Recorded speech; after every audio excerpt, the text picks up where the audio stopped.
What is up, everybody? Movie review here, and welcome to 2018, where hopefully I do more movie reviews and maybe some other stuff. But today we're going to be talking about what I think is one of the most underrated comic book movies of all time. Teenage Mutant Ninja Turtles, the first movie. So the plot of the movie actually follows the comic books more than the 80s cartoon that was going on at the time.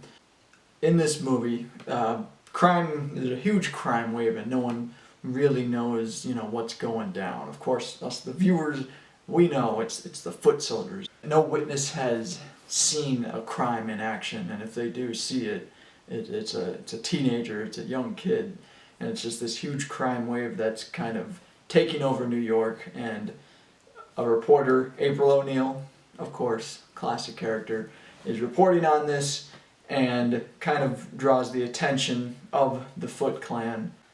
The plot boils down to the Ninja Turtles coming head to head with the Foot Clan. Now, what I think is really unique about this movie is that when it first came out, it got crapped on by critics. I mean, critics, completely shit on this movie, said it was garbage, it's kid stuff or whatever. It's almost like the precursor to the Marvel movies. The Marvel movies are lighthearted comic book movies that are over-the-top kind of action movies with some quips, some, quirky characters, and ultimately a pretty one-dimensional villain. That's exactly what this movie is. And I say that because when this movie came out, it was, like I said, it was, just trashed. But I think if things were reversed and it came out in today's day and age, I think it would actually be received just as well as the Marvel movies are. The Turtles really they steal the show. And the reason why is because the animatronics for these things and the puppeteering are fantastic. Jim Henson, his company, did the animatronics for this movie. They're absolutely incredible.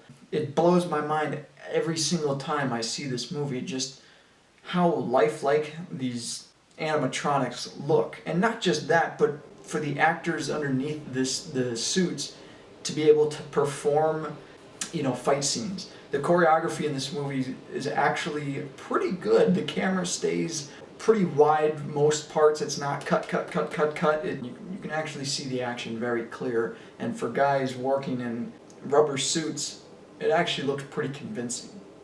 So, aside from the Turtles, the other characters are great. The woman who plays April O'Neil, does a great job. She's the spitting image of the comic book April O'Neil. The other character who I think is absolutely great is Casey Jones. He's just funny. He's not the most developed character in the movie or anything, but he's just, he's a fun character. He's got some great one-liners, and overall he just adds a little bit more to the movie. I can't imagine this movie without Casey Jones. Speaking of, character development, there's a surprising amount of character development in this movie. I think every turtle gets some time to shine.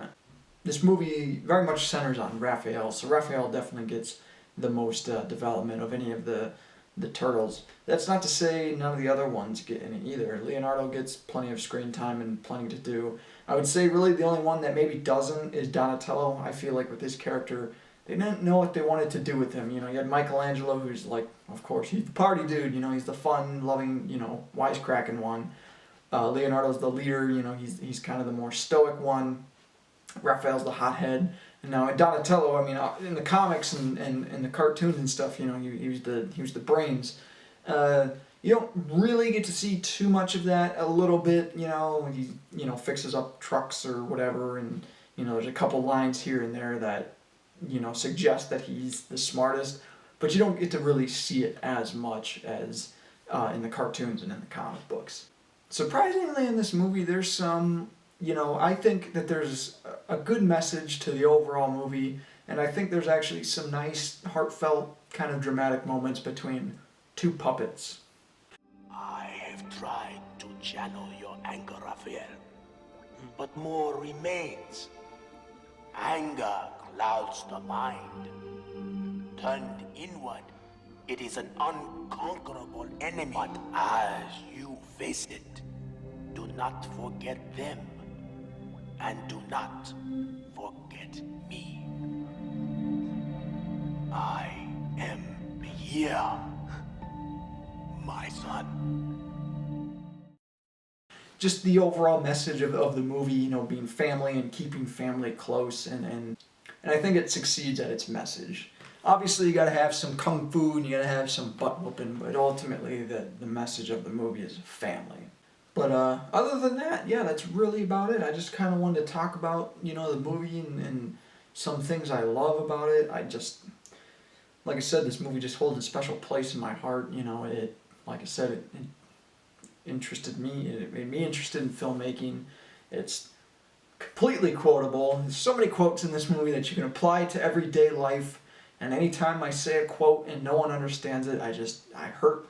I hurt inside. If you haven't checked it out, definitely check it out. Especially if you enjoy the Marvel movies and, you know, comic book movies nowadays. I think a lot of it is owed to this movie, surprisingly. I think that's about all I'm going to say. So, thank you so much for watching, and I'll see you guys next time. Oh, and by the way, you know, I have this script for the next episode of Ninja Turtles.